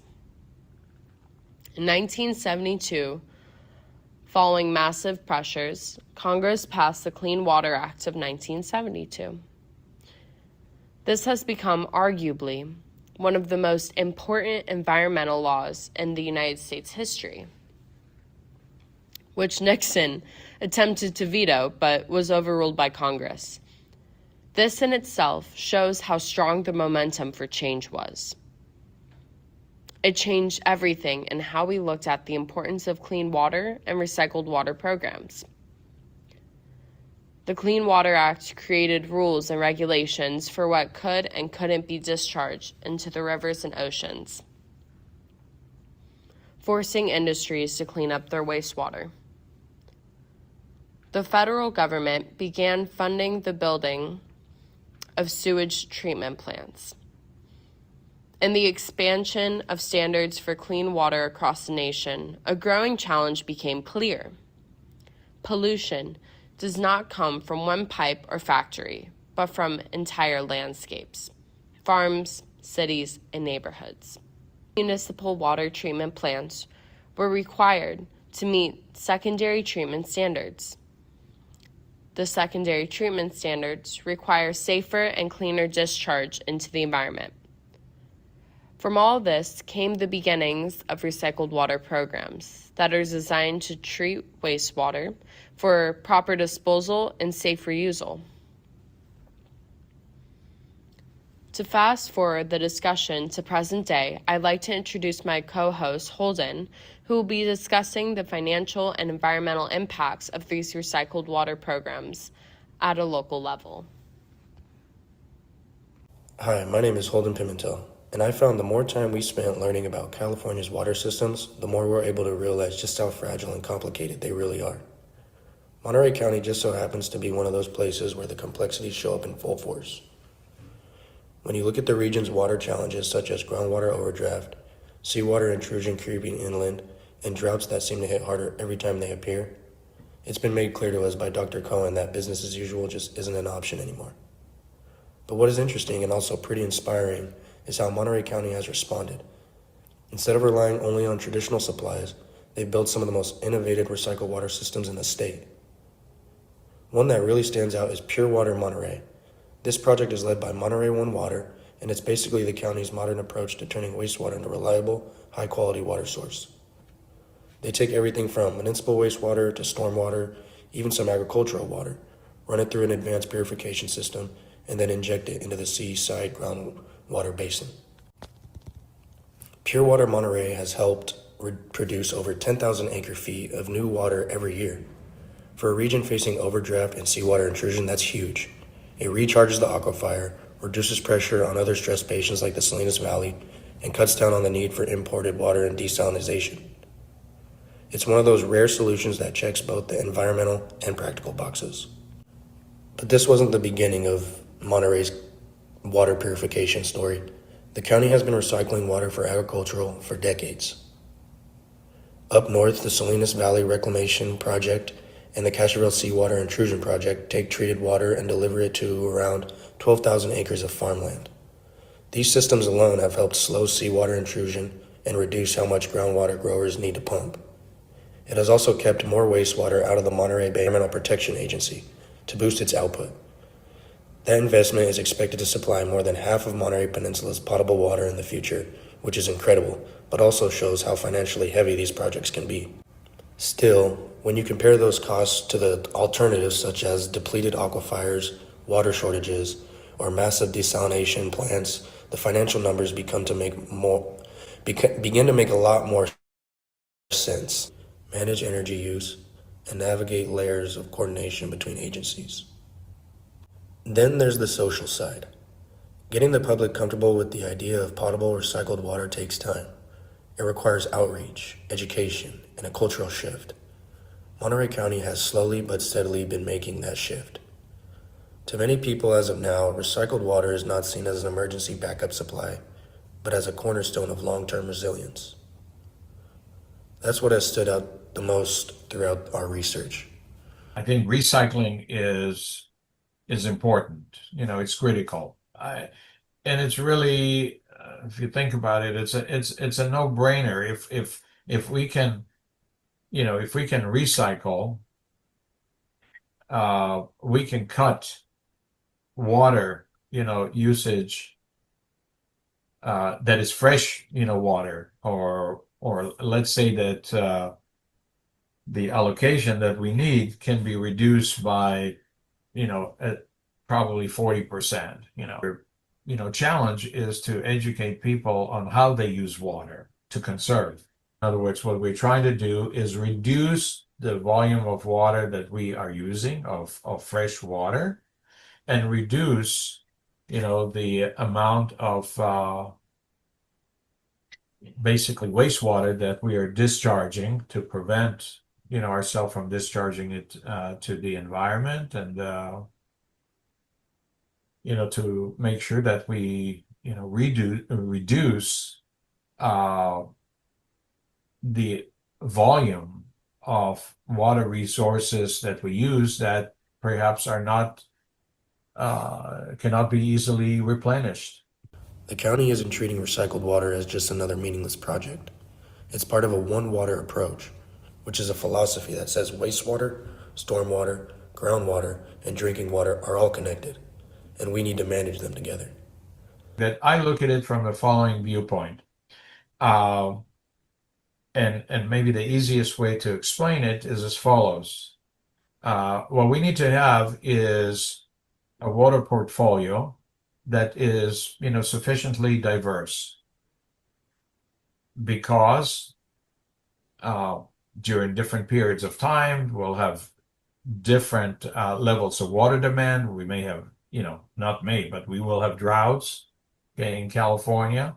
And so there may be times where, we may need, groundwater, more. There may be times where seawater can help us, right, in terms of desalination.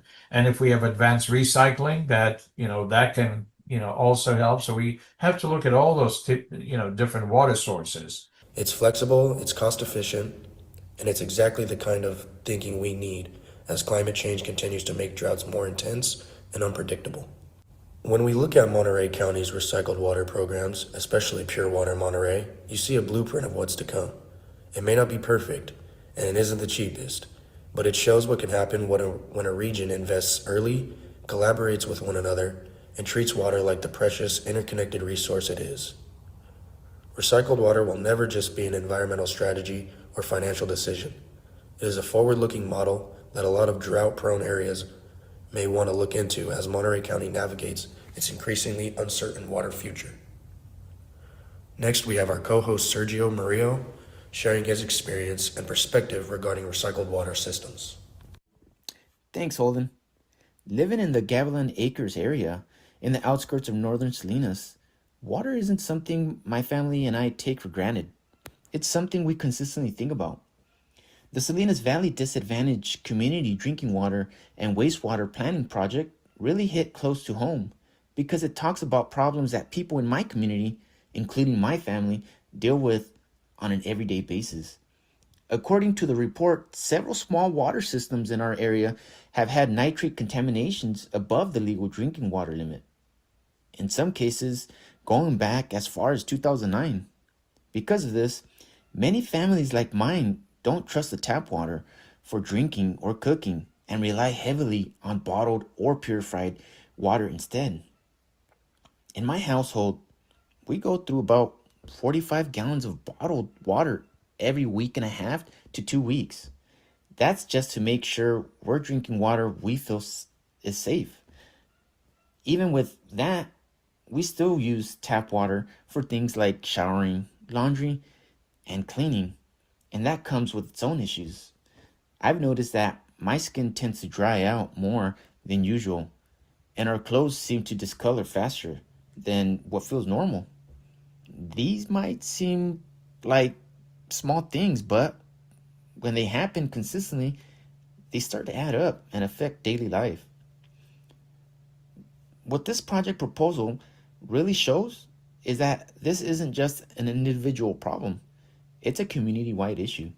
The report explains that Gavilan Acres is considered part of a disadvantaged community where families often don't have the resources to install expensive treatment systems or drill new wells. Because of that, many residents feel stuck relying on bottled water while paying for tap water they don't fully trust. The main solution being proposed is to connect homes to a larger regulated water system, like Cal Water or Gavilan Water Company. The idea is that bigger systems would provide more reliable, cleaning drinking water and reduce the health risks tied to nitrates.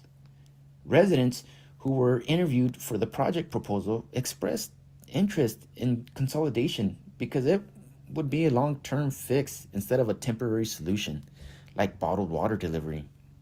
For me, this proposal helped put words and structure to something I've lived with for years. It confirms that what we experience isn't just bad luck or personal preference. It's a result of long-standing water quality problems and environmental injustices that still haven't been fully resolved. Access to safe drinking water shouldn't mean consistently buying plastic water bottles, calculating gallons, or worrying about health effects. It should be a humanitarian right. The concept and development of recycled water programs is one of great history sparking in 1948, with slow yet growing development till present day. This project is one of many recycled water programs that recognizes that the need for environmental change, the importance of public health, and the financial consideration that goes into them. Thank you for listening to our podcast. Thank you. And then related is our final podcast, the Moss Landing Battery Fire group. Would somebody from that group like to provide some background on your project?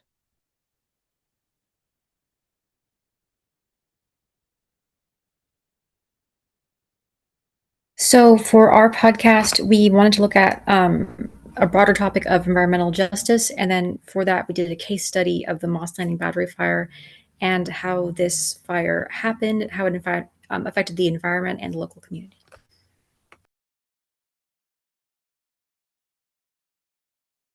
Welcome to our Social Topics podcast, where we examine how environmental decisions ripple through our communities.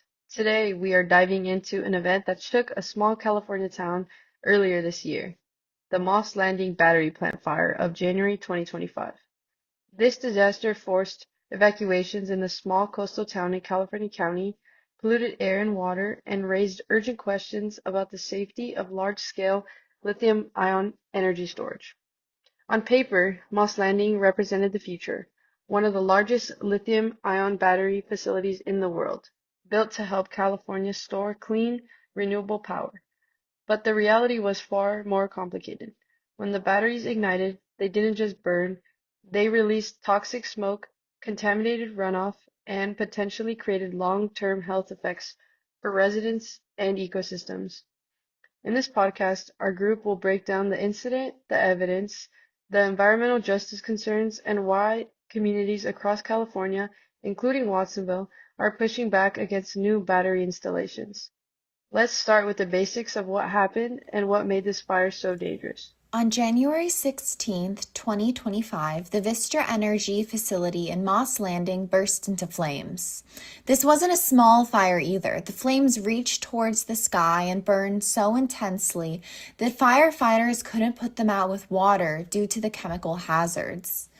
Instead, the blaze had to burn itself down, a process that took days.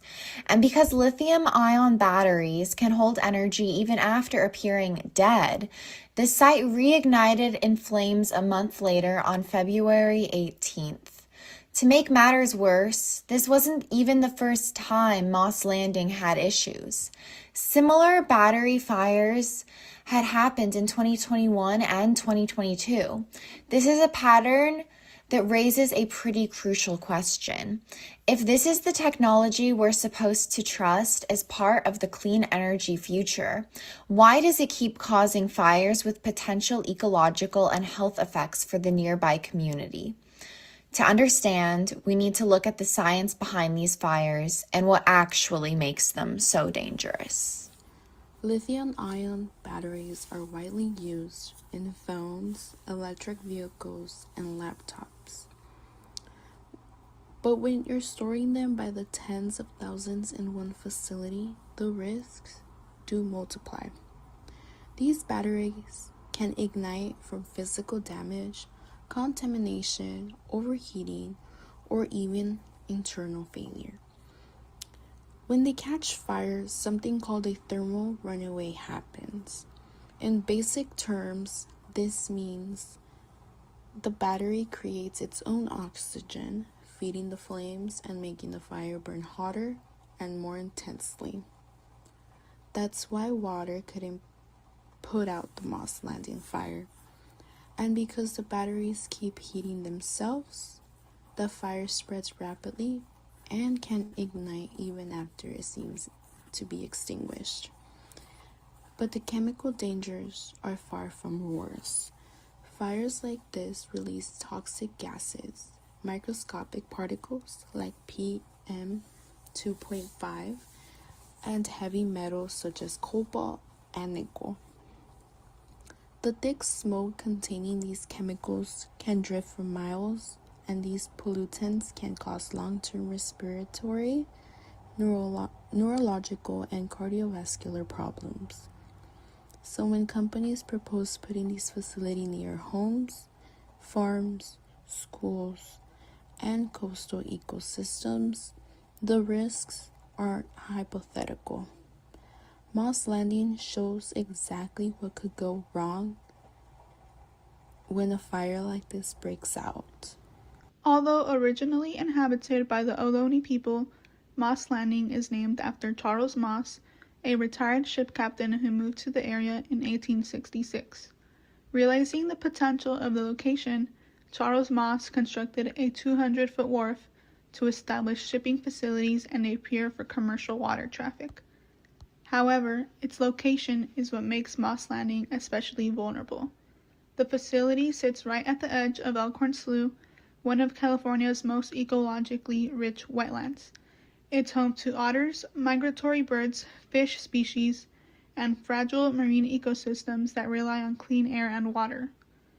When the fire burned, smoke and chemical particles drifted straight towards these habitats, and runoff from the firefight, which was contaminated with lithium, heavy metals, and unknown chemical byproducts, entered drainage systems that feed into the slough. Despite this, Vistra Energy minimized the severity of the environmental impacts, but scientists and community members pushed back, arguing that without transparent data and long-term tracking, we still do not know how deeply these pollutants may have reached into the ecosystem.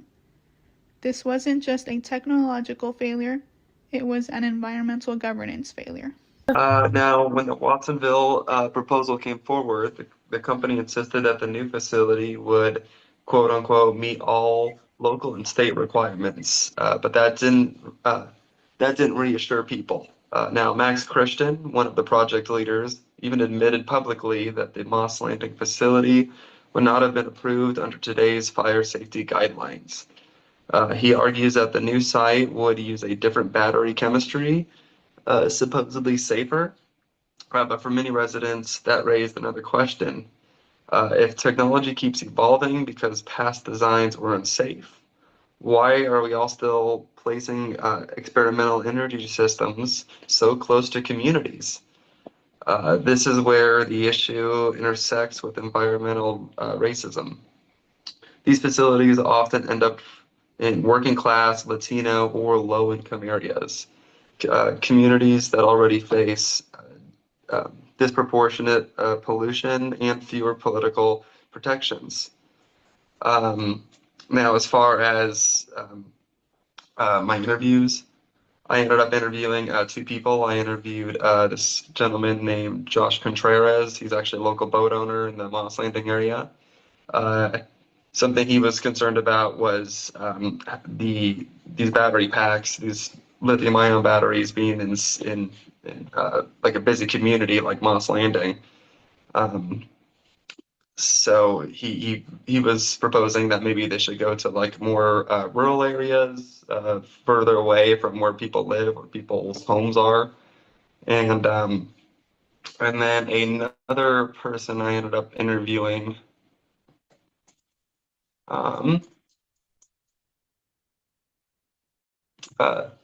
So yeah, another person I ended up interviewing was her name is Marilyn Vieira. She's actually the chief of staff, and she's the assistant to the Monterey County supervisor, Glenn Church. She was mainly talking about. I first started off the interview by asking about how long she's actually been living in the area. She said she was born and raised there. And then she actually was at the Castroville office when it started, and her home was actually right behind the power plant, right behind the lithium-ion batteries. So she said her whole area was affected by the smoke. It was reported that anytime between like 3 or 4 o'clock, that's when the fire actually started. And then first responders, firefighters, they were all within the area very quickly, but she said it actually took like 2 to 3 days for the fire to burn out because there's nothing, there's not a whole lot you could really do when it comes to lithium-ion batteries catching on fire. You can't put water on it. You can't really do much, so they really had to let it burn out.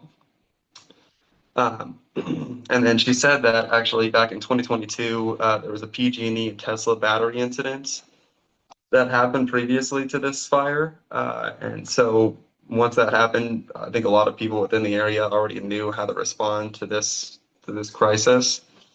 And then she also mentioned that there is going to be a very big environmental impact. So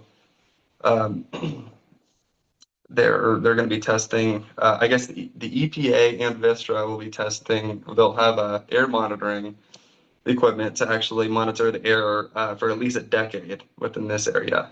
So, and I will move it on, or I'll pass it on to Isaiah.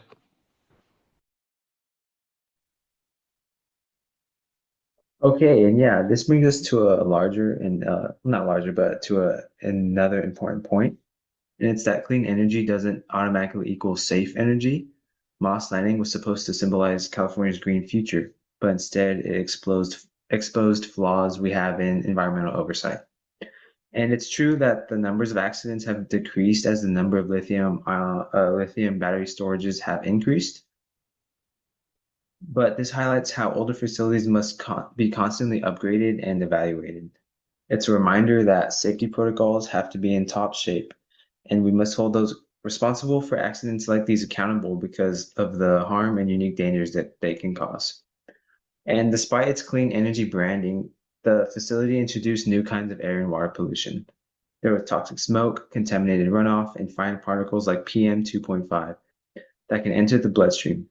Also hydrogen fluoride, which in even small amounts can cause serious health effects like lifelong respiratory issues. These aren't just harmless byproducts, they're pollutants that pose real health risks to real people. And the lack of transparent reporting after the fires has only deepened distrust. Many community members questioned whether companies and regulators were prioritizing energy production over public health. And without long-term monitoring, it's impossible to know the full ecological impact. This is why many residents and researchers argue strongly against building more of these facilities until they are enforceable safety standards and honest transparency. And next, I'll be moving on to Catherine. Thank you, Isaiah. What happened afterward is just as important. At first, officials framed the fire as a technical malfunction, not a public health emergency. But residents disagreed. They showed up at county meetings, organized online, contacted environmental justice groups, and demanded accountability. This local activism helped push forward Senate Bill 1227, passed in 2025. The law strengthened fire suppression requirements for battery sites and required better coordination between energy companies and first responders.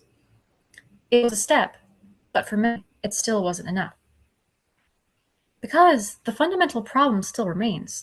Why should communities living near sensitive ecosystems shoulder the risks of large-scale lithium battery storage? Shouldn't the green energy transition protect people, not put them in harm's way? And that brings us to the personal stories of those directly affected. Here is Brian Roeder, co-founder of Never Again Moss Landing, a local activist group that is dedicated to bringing attention to the threat that lithium batteries pose in communities, working to ensure that the destruction that occurred in Moss Landing does not occur again. We demonstrated against our state senator, John Laird, because he chose to walk away from the community. He's done some performative stuff in response. He's got a bill that doesn't have much in the way of teeth. He disagree, but he knows better. So we were just people that found each other in the dark. And fortunately, there's a commitment that's shared, and there's an ongoing there to try and find a solution, right or wrong. And there's a battle to us. There's a willingness for what's right instead of accept what's happened. And it's been really fascinating about this in some ways. I mean, I expected that the company Vistra would do all they could to try and, gloss over this and get us all to move on. I expected, they're in the profit business, right? They're a giant utility. They're the biggest utility polluter in the country. Their accountants figure out that, the risks and the losses and the wins. And at the end of the day, it's about market share and that, right? That's the nature of the business. We're in a capitalist society. What I didn't expect is that our elected officials, almost all of them, would just basically turn their backs on this. The commitment to carbon neutral 2045 is enormous. I share the commitment to that. But at the same time, as I told our state senator, I said, we're watching. We need to see you take care of this community. If you don't take care of this community, how can we trust you when you tell us we can trust the tech? And he hasn't. Both he and the governor made a choice to not engage on what happened to this community and to just move on. And it's a type of studied blindness, in my opinion. It's tied into the idea that the overarching goal of carbon neutral is so important that there, as John Laird himself said, some eggs are going to get broken. Well, we're the eggs. And I think that it's possible to do both at the same time. You can walk and chew gum at the same time. You can both say that, we have got to get there, but we have to do better. And instead, the effort is we're going to get there and nothing's going to stop us. And in doing that, we're creating enormous risks for our state, in my opinion, because there probably won't be another Moss Landing because that was unique. It was a huge number of these batteries packed close together inside a giant building. The industry itself acknowledges that was a huge mistake and it'll never happen again. But what we're doing is we're putting these big containers, these shipping containers, these specialized containers into neighborhoods next to our parents' homes, next to our schools, next to our hospitals. And what we're doing is we're flipping the switch on them so they can collect the power off our rooftops during the day that we're generating and then sell it back to us at a very high cost at night. Economically and in terms of decarbonization, it makes sense. The problem is that one of them pops, as I say. When that happens, it's going to mess up the neighborhood. It's going to mess up your family. It's going to mess up the school you went to school at. And and it is happening. These things are happening now. People are saying they're safe. It's not going to happen. They said the same thing about Moss Landing, of course, right? So the risks are there. They're very real. We know what happens when they burn. Incredibly toxic crap comes out of them. So, and most people don't understand the risks that are being taken in their neighborhoods, with their livelihoods, with their properties. And that's the problem. What's the difference if you have one giant one that burns and you have 1,000 that are at risk of, they won't all burn, but you still have 1,000 of them installed all over the state and some of them burn, right? So there's a lot of problems with this technology. It's not fail safe and the risks are enormous. So the Moss Landing battery fire revealed something we don't talk about enough. The clean energy transition has environmental and human health risks of its own. Lithium-ion batteries are powerful, but when they fail, the consequences fall hard on vulnerable communities and delicate ecosystems. Our takeaway isn't that clean energy is bad, but that equity, transparency, and safety must be part of the conversation. If California wants to lead the way, it can't allow toxic facilities to keep landing in towns that don't have the political or economic power to fight back. Until we have safer battery technology and stronger regulations, building more massive lithium-ion storage plants especially in populated or ecologically sensitive areas, simply isn't worth the risk. Thank you for listening, and thank you to everyone in our group who contributed research, insight, and analysis. This podcast is brought to you by our team: Alicia Brown, Bryce Nielsen, Hope Duarte Raya, Isaiah Perez, Jasmine Casaneda, Catherine Bitter, Paulina Ortero, and Sydney Yeager. Thank you.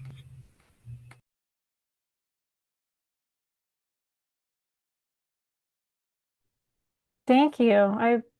I'm so impressed at the quality of the podcast that you all created, and also with the depth of the conversations that we had this semester.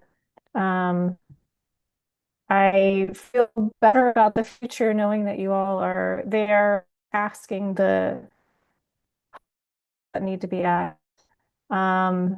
So I'm going to be very sad not to continue our conversation. So thank you so much.